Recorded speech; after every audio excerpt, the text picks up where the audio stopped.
closing arguments for Zukiswa Sitho and Lusanda Sulani in the rape trial of Pastor Timotho Omotoso have been concluded and the case has been postponed until the 22nd of January for final arguments.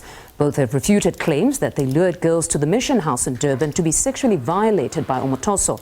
Lerato Fikisi has been following the case and joins me live now to give us an update. Good afternoon, Lerato. So yesterday we heard how the young women at the mission house would take turns to massage Omotoso's feet, among others. What did the court hear today?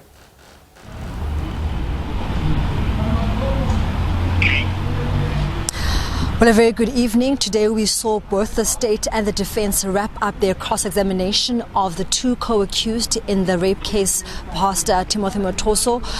Both Lusanda Sulani and Zukiswa Sitho wrapped up their cross-examination by both denying claims that at any time during the time they were members of the JDI church, they lured young girls to go to the mission house in Durban.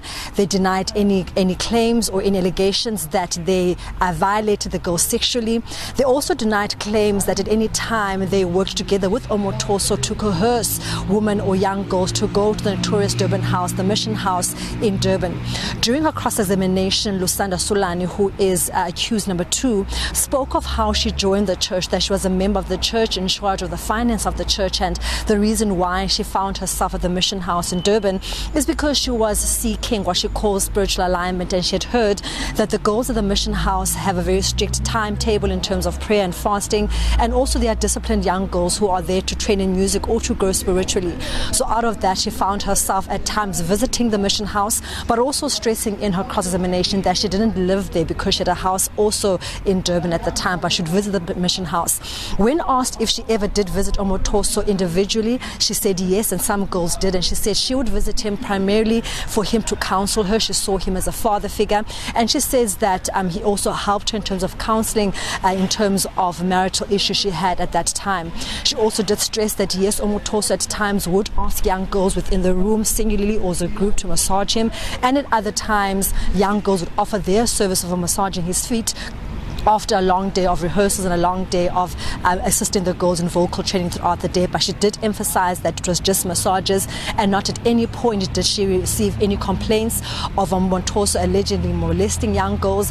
Never did she receive a report from the young girls when she would visit the mission house that girls had said that he had sexually violated or even insinuated that he wanted to molest them in any single way. So saying that also that at no particular time were any of the girls in the mission house prohibited from leaving the mission house, and neither did she ever threaten the young girls not to leave the mission house, saying that perhaps their life would be doomed, as some of the complainants were alleging.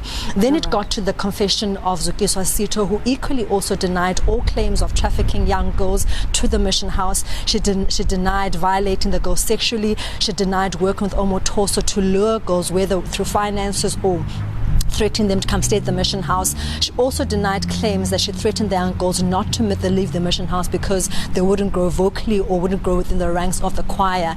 She denied all claims that Omotoso sexually violated the girls. She also did state that not at once while she visited the mission house did she ever hear of girls complaining that Omotoso was treating them in any other way besides just being a mentoring father figure who was training these young girls in terms of music. So in the end, both Zukiswa Sitho and also Lusanda Sulani concluded their testimonies by saying that they are consistently staying and stating that they are innocent. They never coerced and never were part of any trafficking plan to take girls from wherever they are who had a musical talent, lure them into the house for them to be sexually violated by Omotoso. So stating that they are innocent and will continue to maintain their innocence, and saying all allegations against them are completely false.